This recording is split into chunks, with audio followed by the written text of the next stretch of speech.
मिस्र की हुकूमत ने इस मुअज़्ज़िज़ अदालत को जो इख्तियारात दिए हैं उनके मुताबिक यहाँ तुम्हारा मुकदमा चलेगा।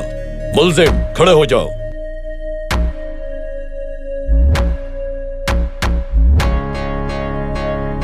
आप लोग बैठ जाइए। आप लोग बैठ जाइए।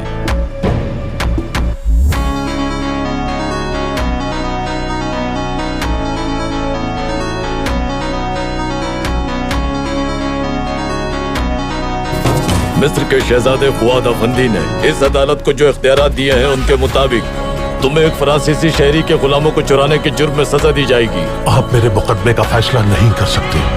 मेरे मुकदमे का फैसला सिर्फ वही अदालत कर सकती है जिसे उस्मानी सुल्तान ने इख्तियार दिया है। समाअत मुकम्मल हुई।